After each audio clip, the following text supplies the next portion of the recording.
오늘 우리에게 주신 하나님의 말씀은 요한복음 10장 1절부터 10절 말씀입니다. 제가 봉독하겠습니다. 내가 진실로 진실로 너희에게 이르노니 문을 통하여 양의 우리에 들어가지 아니하고 다른 데로 넘어가는 자는 절도며 강도요 문으로 들어가는 이는 양의 목자라. 문지기는 그를 위하여 문을 열고 양은 그의 음성을 듣나니 그가 자기 양의 이름을 각각 불러 인도하여 내느니라.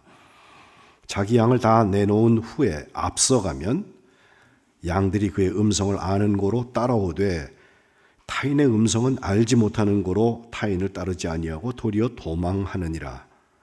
예수께서 이 비유로 그들에게 말씀하셨으나 그들은 그가 하신 말씀이 무엇인지 알지 못하니라. 그러므로 예수께서 다시 이르시되 내가 진실로 진실로 너희에게 말하노니 나는 양의 문이라. 나보다 먼저 온 자는 다 절도요 강도니 양들이 듣지 아니하였느니라.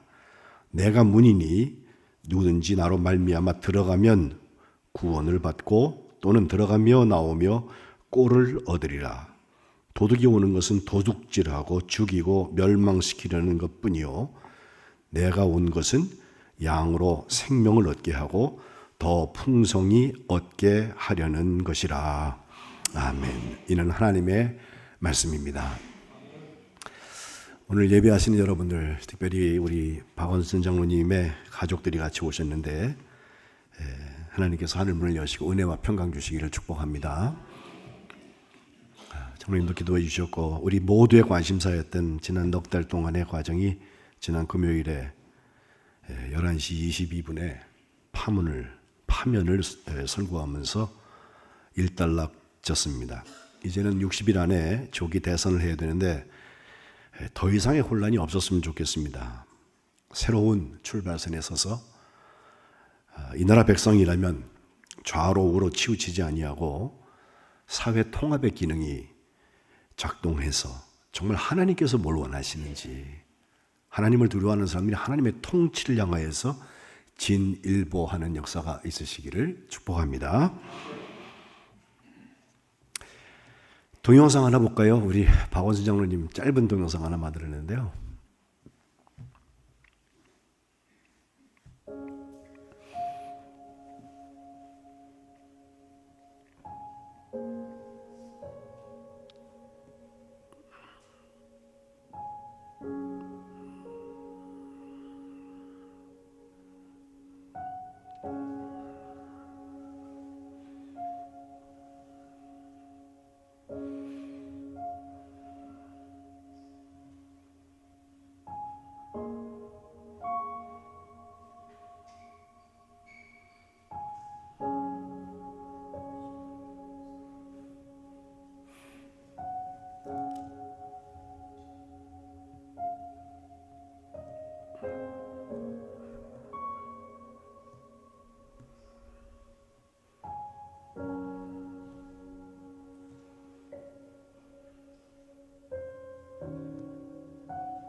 사랑한다.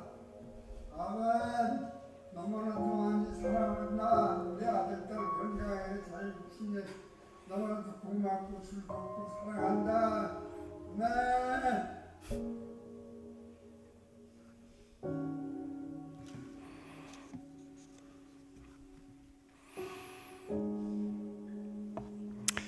지난 10달 동안 제가 장로님을 교회에서 뵙지 못한 것은 몸이 불편하셔서 예배하시지 못하셨지만 하나님께서 그의 마지막을 아름답게 하셔서 평강 가운데 하나님 나라로 인도해 주셨고 98년을 사신 인생이 그렇게 완성되었습니다. 제가 장례를 같이 지내면서 우리 교우들에게 그 가정 이야기를 더 듣게 되는데 한 10년 전에 하나님의 부르심을 받으신 고 이천순 권사님, 여전히 그 권사님의 헌신을 다들 기억하고 있고 오늘 유족들 중에 뭐 장녀 박혜숙 권사님, 또 우리 아픔이죠. 우리 박용건 권사님이 하나님의 부르심을 일찍 받았는데 그 부인 되신 우리 신현미 권사님, 그리고 2년은 지금 외국에 계셔서 이번 장례에 함께 오시지 못했고요. 3년 되신 우리 박경숙 권사님 상담하시는데요. 또 김영호 사님과 함께 또 자녀들과 손주들과 함께 예배 자리에 참석하셨습니다. 장례 감당하시느라고 큰 고생하셨습니다. 이제 열린 천국문 내가 들어가 세상 짐을 다 내려놓고 빛난 면류관 바다 속에서 주와 함께 길이 살리라. 장로님이 그 찬송을 부르고 계시리라고 믿습니다. 우리 다 같이 잠깐 기도하겠습니다. 하나님, 한 번 왔다 한 번 가는 것이 우리 인간에게 피할 수 없는 진리인데 하나님께서 98년 전에 우리 박 장로님 세상에 보내주시고 우리와 함께 믿음 생활하다가 하나님 나라에 부르신 것을 감사드립니다. 그의 완성 가운데 하나님 나라가 열려진 것을 감사합니다. 자녀들을 통하여서 계속해서 믿음의 역사가 일어나는 것을 감사합니다. 주님, 이 영혼을 받으신 것처럼 저희들의 이 땅에서의 순례가 하나님 나라를 향한 순례 되게 하시고 천국문을 저희 가운데 열어 주옵소서. 예수님의 이름으로 기도합니다. 아멘. 예배 마친 후에 우리 가족들하고 같이 교제하시기를 바랍니다. 유족들이 또 귀한 헌신을 하셔서 돌아온 주일에는 우리 장로님 기억하면서 우리 식사하는 기회가 되겠습니다. 감사드리고요. 말씀으로 돌아와서 제가 지금 요한복음에 있는 예수님께서 내가 무엇이다, 얘가 무엇이다 3주째 지금 말씀을 드리는데 첫 번째는 나는 생명의 떡이다 오병이어에 이어서 말씀하셨고 두 번째는 나는 세상의 빛이다 라고 요한복음에 말씀하셨습니다. 그리고 세 번째가 오늘 보고 있는 나는 양의 문이다 라고 하는 말씀인데 이 양의 문 7절에 나오는 말씀 앞에 1절로 6절까지에 보면 예수님께서 양의 우리에 대한 비유를 주셔요. 우리가 있단 말이에요. 우리 양 치는 우리.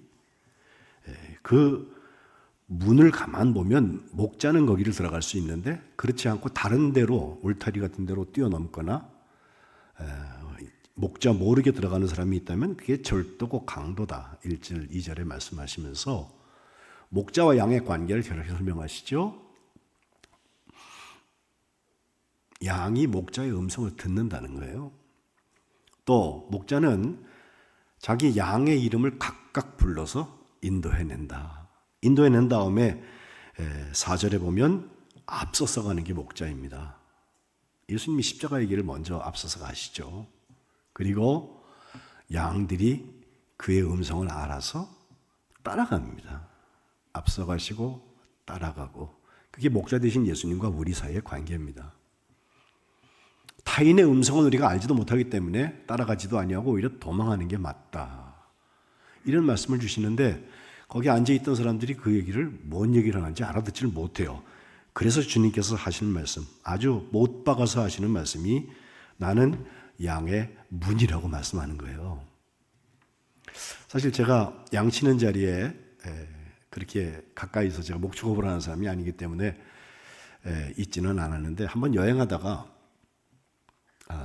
아내와 같이 저녁을 먹고선 산책을 하다가 이제 해가 슥 넘어가려고 하는 시간이 되니까 양을 치던 사람이 양의 우리에다가 양을 데리고 들어오는 그 장면을 보게 됐어요.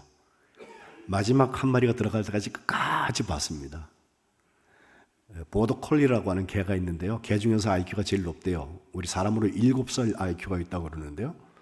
사람의 말도 잘 알아들을 뿐만 아니라 아니 자기보다 몸집이 큰 양들을 어떻게 그렇게 잘 모는지 양치기 그 개가 있어요. 근데 그 개 한 마리한테 목자가 휙 하고 바람을 부니까 어느새 저기 뛰어가고 거기 있는 양들 100마리는 좋게 넘는 그 양들을요 어떻게 몰아가지고 결국 그 양의 문으로 데리고 들어오더라고요. 제가 그때 생각한 것은 목자가 예수님이고 나는 저 보더콜리 같이 양들을 잘 몰아가야 되겠다. 그게 목회자인 것 같아요. 꼭 목사가 아니더라도 여러분들께서 어떤 가정에서 어떤 집단에서 정말 주의 일을 감당하는 일에 쓰임을 받기 시작을 하면요 바로 그 목자 되신 주님과 함께 사인이 맞아야 돼요. 데리고 가라 그러면 데리고 나가고요 데리고 들어와라 그러면 그 양의 문까지 데리고 오는 게 우리의 사명들이에요. 제 선친은 제게 양에 대한 특성 하나를 말씀해 주셨는데, 양의 문을 들어갈 때 이제 우리로 들어가는 그 장면에 길이 한 요만큼 되는 막대기를 가지고 땅에서부터 한 10cm쯤 이렇게 들고 있으면요, 처음에 양이 싹 넘어간대요. 그 다음 양도 또 넘어가고, 또 세 번째 양도 넘어가면요, 그 다음엔 딱 빼도 네 번째, 다섯 번째, 여섯 번째 양들이 거기 아무것도 없는데 똑같이 가면 점프를 한다는 거예요. 예? 그걸 얘기하시면서 목회의 경험을 얘기하시고, 우리 목양을 하다 보면 양들은 앞에 양을 따라가기가 쉽다. 그러니 좋은 선례를 만들어라. 그런 말씀하시는데, 제가 우리 박원선 장로님 함께 하지 못했지만 살아오신 이야기들 이렇게 보면 6.25 참전에서 시작해서 저기 강원도에 가서 탄부 역할도 하시고, 그러면서도 가정을 꾸준히 사랑하시고 정말 살갑게 자녀들을 사랑해 주시고, 또 국가유공자로 사시면서도 우리 교회에 있을 때도 여러분 만안동산, 저는 아직 못 가봤어요. 거기 가서도 그렇게 애쓰시고, 또 우리 교우들과 함께 삶을 섞어갔던 얘기를 보면 좋은 선례가 필요하다, 교회는. 그죠? 따라갑니다, 우리가. 그죠? 주님께서 나는 양의 문이다 라고 말씀하실 때 먼저 그 문이라고 하는 특성을 보면요, 문은 공간을 구분합니다. 문 밖과 문 안은 다릅니다. 특별히 우리가 교독한 시편 100편 말씀에 보면 여호와가 우리 하나님이신 줄 너희가 알아라 하면서 그는 우리를 지으신 분이다. 우리가 그의 것이다. 소유가 분명해요. 그의 백성이고 그가 기르시는 양이다 라고 얘기하면서 감사함으로 그의 문에 들어가라는 거예요. 그러므로 교회는 와서 자기의 의견을 얘기하거나 자기의 주장을 관철시키는 곳이 교회가 아니라, 나 좀 알아주세요, 그게 아니라 감사함으로 오는 곳이 교회입니다. 와서 하나님을 만나고 나를 구원하신 그분 하나님께 찬양을 드리고 감사의 문이 열려지는 곳이 교회입니다. 그의 궁정에 들어가서 그에게 감사하라고 그랬잖아요. 그의 크신 은혜에 하나님을 찬송하는 거예요. 그의 이름을 송축하는 거예요. 그때 우리가 다 같이 고백하는 것이 여호와가 선하십니다. 그의 인자하심이 영원하신데 그의 성실하심은 대대에 계속해서 이루어진다.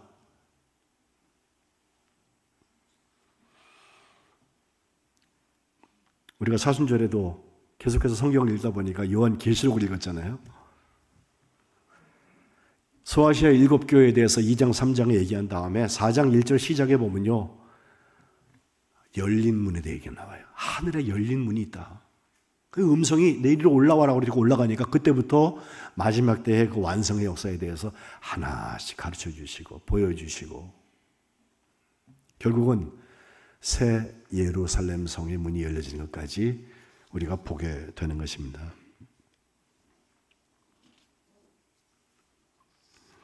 저는 이 하나님께서 양의 문이 되셔서 우리에게 예수님을 표현해 주실 뿐만 아니라 다 믿는 성도들을 데리고 가시려고 하는 그 문이 뭘까? 예수님의 이야기 중에서 오늘 예배 시작에 제가 읽었던 말씀, 마태복음 말씀인데요, 7장 같은 말씀을 누가복음은 좁은 문이라는 표현을 이렇게 하고 있어요. 누가복음 13장 22절에 가보면 예수님께서 예루살렘을 향하여서 가시는 길에 각 성, 각 마을로 다니시면서 가르치십니다. 전국 복음이겠죠. 그럴 때 23절에 보면 어떤 사람이 하는 말이 주여 구원받는 자가 적습니까? 라고 물어봐요. 예? 그건 어쩌면 나는 구원받는 사람입니다라고 하는 자신을 가지고 얘기하는 걸지도 모르겠어요. 근데 주님께서 거기에 대답하신 게 24절 한번 읽어볼까요? 시작. 좁은 문으로 들어가기를 힘쓰라. 내가 너에게 이르노니 들어가기를 구하여도 못하는 자가 많으리라. 참 중요한 원리예요. 마태복음 예배 시작을 읽은 대로 와보면 7장 13절에 좁은 문으로 들어가라. 멸망으로 인도하는 문은 크고 길이 넓어서 그리로 들어가는 자가 많고, 예? 인기 있는 곳입니다. 생명으로 인도하는 문은 좁아요. 길이 협착해요. 찾는 자가 적다고 그랬어요.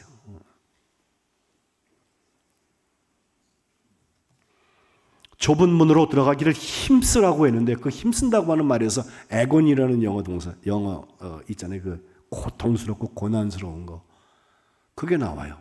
실제로 주님께서 믿음의 선한 싸움을 싸우라 사도 바울을 통하여서 말씀하신 싸움, 그것이 바로 힘쓴다는 말이에요. 적당히 되면 하는 거 아니고 여력 남아서 하는 거 아니에요. 우리는 어쩌면 이 전쟁을 위하여서, 이 힘씀을 위하여서 우리가 부름받은 사람들입니다. 예수님께서도 누가복음 22장 44절에 겟세마네 동산에서 기도하실 때 힘쓰고 애써 더욱 간절히 기도하셨다. 얼마나 간절하셨는지 떨어지는 땀방울이 핏방울같이 되었다라고 기록하고 있는데, 바로 그 힘쓰고 애쓰는 힘씀이 오늘 여기 좁은 문으로 들어가기를 힘쓰는 것과 같습니다. 우리가 사순절이 되고 십자가가 가까이 오면 더욱더 예수님의 고난에 대해서 묵상하잖아요. 근데 그 묵상이 머릿속에만 있어서는 안 돼요. 좁은 문으로 들어가는 것을 힘쓰라는 거예요.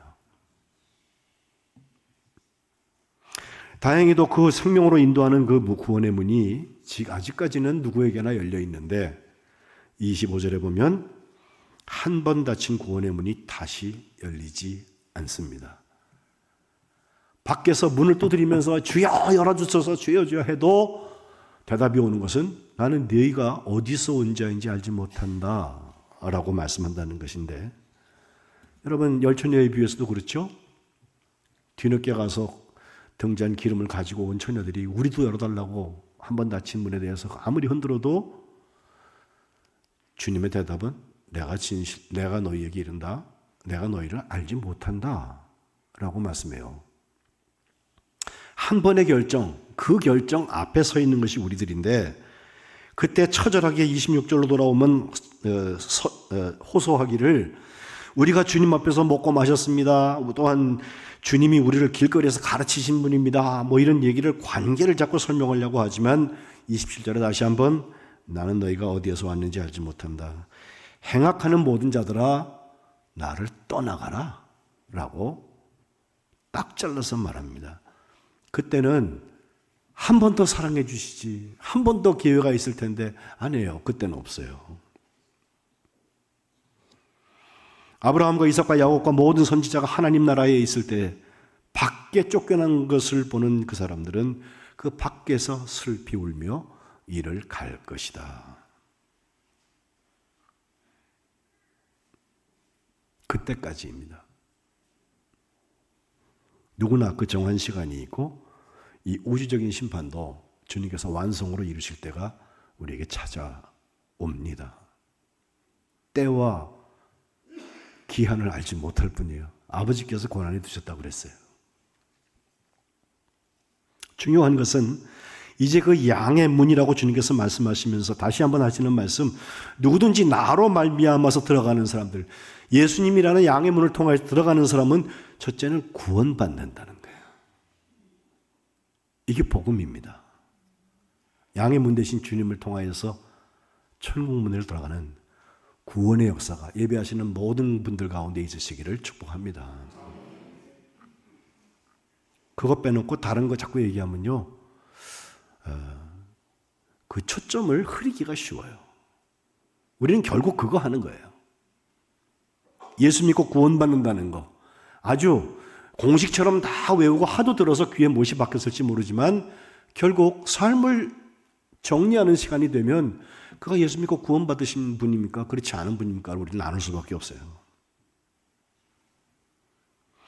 두 번째 9절 하반절에 보니까 들어가며 나오며 꼴을 넣는다고 그랬는데 이 꼴은 먹는 거죠. 생명의 양식입니다. 들어가며 나오며라고 했으니까 시편 121편에 여호와께서 우리의 출입을 지키신다는 말씀이 나오죠. 이건 안전보장만 해주신다는 것이 아니에요. 오른쪽에서 우리의 그늘 되어주시고 낮에 해가 너를 상치 못하게 하고 밤에 달이 너를 해치지 못하게 한다.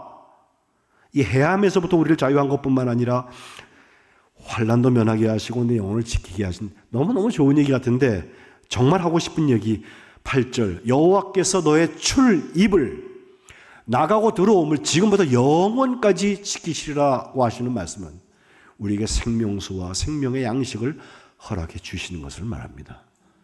주님이 내가 생명의 떡이다 라고 말씀하시고 받아 먹으라고 하신 다음에 하신 말씀이 뭐예요? 이것 먹는 사람은 영원히 죽지 않는다고 그랬거든요. 그 생명의 역사, 에스겔이 본 환상대로 하면은 성전 문지방에서부터 물이 흐르기 시작하는데 그 물이 천척 측량할 때마다 깊어져서 나중에 강수를 이루게 되는데 그 강이 가는 곳마다 거기 있는 생명들이 살아나기 시작해요. 바닷물도 죽었던 물이 살아나고 또 그 생명강 강가에 보면은 나무들이 있는데 그게 생명나무라고 그랬어요. 거기 과실이 막 메이고요.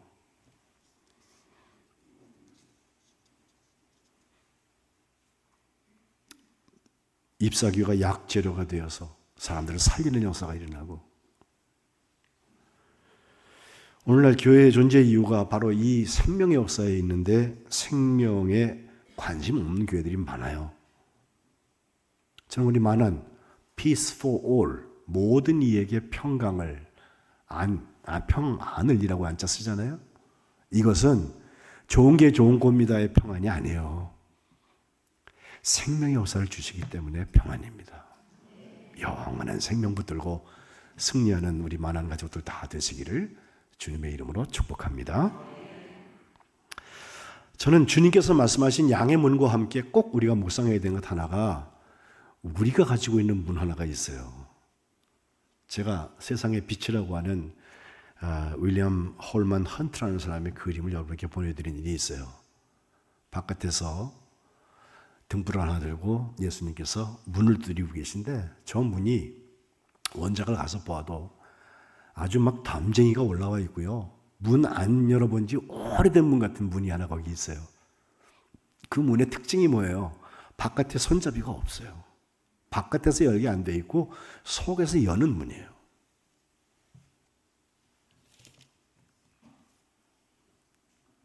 우리가 열지 않으면 주님께서 열지 않는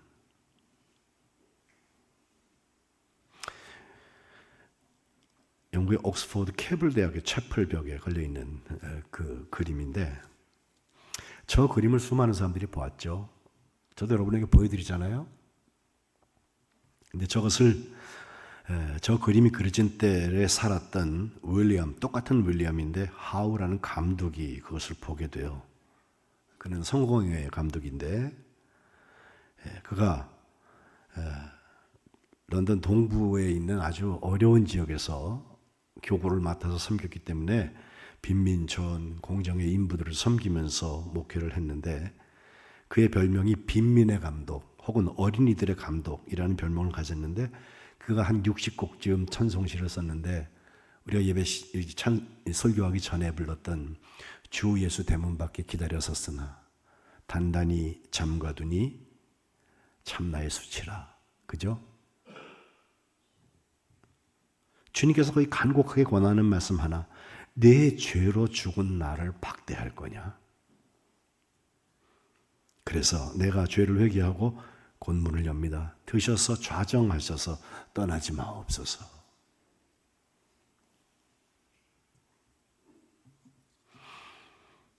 그 찬송을 사순절에 함께 부르면서 우리의 영혼을 열고 양의 문 대신 예수님께 들어가는 역사가 있으시기를 축복합니다. 저는 어려서 봤던 영화 하나를 이제 목회가 많이 진행이 된데도 꾸준히 생각해요. 볼 때마다 그때 그 감동이 생각나요. 티네이저 때 보았는데 1972년도에 만들어진 영화고 우리나라에서 몇 년 뒤에 들어왔는데 지금 감리회 본부가 있고 지금 시끄러운 저 광화문 동네에 국제극장이라는 극장이 있었어요. 지금은 그 자리에 동화면세점과 감리회 본부가 있지만 거기 가서 그 영화를 보는데요. 지난 2월 며칠인가 2월 중순쯤에서 진 해크먼이라는 미국의 배우가 95세를 일기로 소천돼요. 근데 그가 젊을 때 영화를 찍었던 거거든요. 1972년도 작품이니까. 포세이돈 어드벤처. 포세이돈이라고 하는 큰 호화 유람선이 있는데 그게 가다가 해일을 만나고 배가 뒤집어져요. 거기에 타고 있던 수많은 사람들, 굉장한 부자부터 해서 뭐 여러 종류의 사람들이 파티를 하고 즐기면서 가고 있는 배였는데 그게 뒤집어져요. 근데 거기에 타고 있던 한 목사가 있는데 프랭크 스캇이라고 하는 목사인데 그가 진 해크맨입니다. 근데 그가 잔치하고 그럴 때 그의 얼굴에는 그림이 있었던 것이, 그림자가 있었던 것이, 그가 교회에서 목회를 하다가 거기서 설교하는 게 너무 과격하고 그래갖고서는 선교지로 그가 추방을 당해요. 그거 가고 있는 배였어요. 근데 배가 뒤집어졌습니다. 실제로 이 글을, 소설을 쓴 사람이 폴 갈리 코어라고 하는 사람인데 그가 미군으로 이제 군대에 아마 그 군인으로서 역할을 하던 중에 이제 배를 타고서 무려 16,000명 정도가 큰 배를 타고서 이동을 하게 됐는데 그 항로 중에 큰 파도가 28m짜리 그 파도가 덮쳐가지고 그 큰 배가 기우뚱했는데 3도만 더 뒤집어졌으면 완전히 뒤집어질 뻔했다는 거예요. 겨우 살아남아가지고 그래서 그 경험을 바탕으로 해서 이 소설을 쓰게 되었는데 실제로 뒤집어지고 나니까 살 길은 항해사가 알려준 대로 거꾸로 올라가는 거예요, 이제.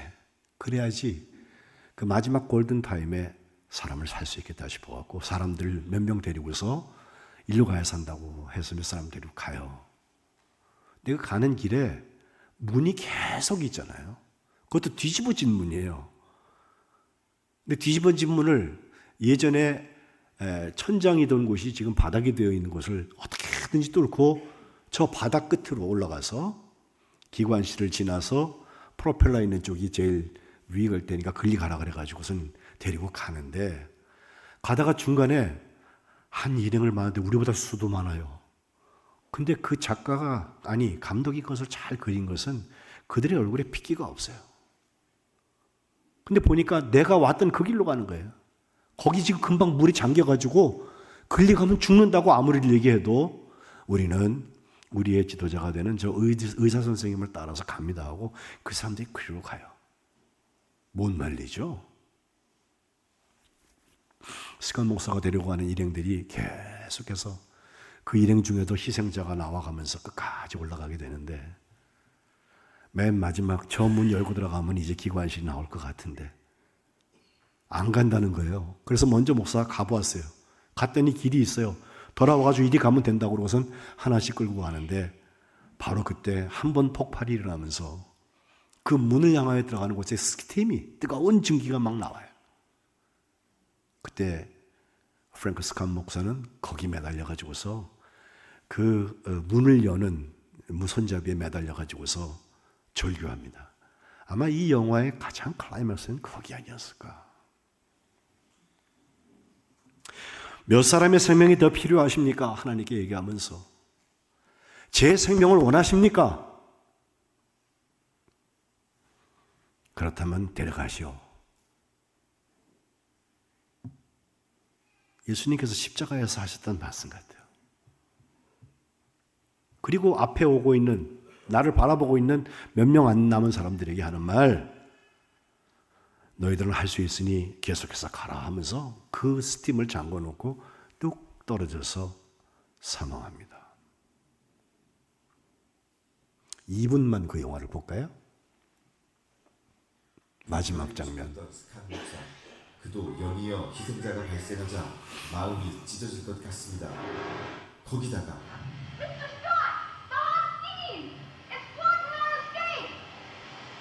미칠 지경의 스캇 목사.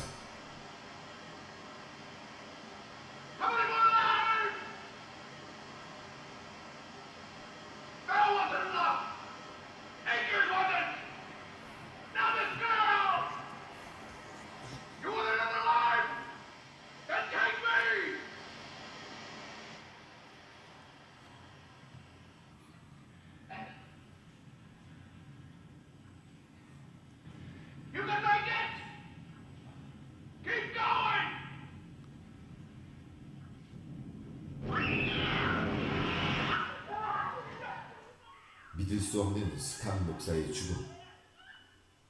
그럼에도 끝까지 기관실로 가야 됩니다.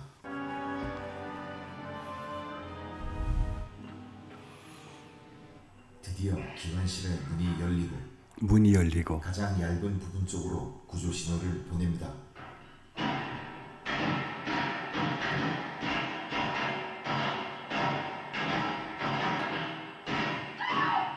포기할 만도 하지만 Mr. Scott, when you stop, let's go! 그제야 철판 너머 구조대의 신호가 들립니다. The preacher was right. That beautiful son of a bitch was right. 마침내 구원의 문이 열리는 순간 저들은 각자 어떤 생각을 했을까요? 조금이라도 더 빨리 움직였다면, 아니 조금이라도 더 빨리 용기를 가졌다면, 지금까지 재난 앞에서도 용기만큼은 포기할 수 없었던 사람들의 이야기, 영화 포세이돈 어드벤처였습니다. 그렇습니다. 양의 문 대신 예수님께서 오늘도 우리를 부르십니다. 그 문으로 들어가는 자는 구원을 얻고 꼴을 먹으며 생명의 주인공들이 될 것입니다. 우리 만안의 모든 성도들이 양의 문 대신 예수님의 문으로 들어가고 나가는 역사가 지금부터 영원토록 있으시기를 주님의 이름으로 축복합니다. 기도하겠습니다. 하나님, 구원의 문을 저희들에게 허락하여 주시니 감사합니다. 그 문을 들고 나가며 믿음의 역사를 이루게 하여 주옵소서. 좁은 문이라서 사람들은 좋아하지도 않거니와 또 거기에 많은 사람들이 가지도 않고 우리도 가면 불편한데 그 자리를 걸어가면서 천국문이 열려지는 것을 보게 하시고 주님의 십자가를 따라가는 양들이 되어서 목자 되신 주님과 함께 어린 양의 혼인잔치의 주인공들이 다 되게 하여 주옵소서. 오늘 우리의 양의 문이 되시는 예수 그리스도의 이름 받들어 간절히 기도합니다. 아멘.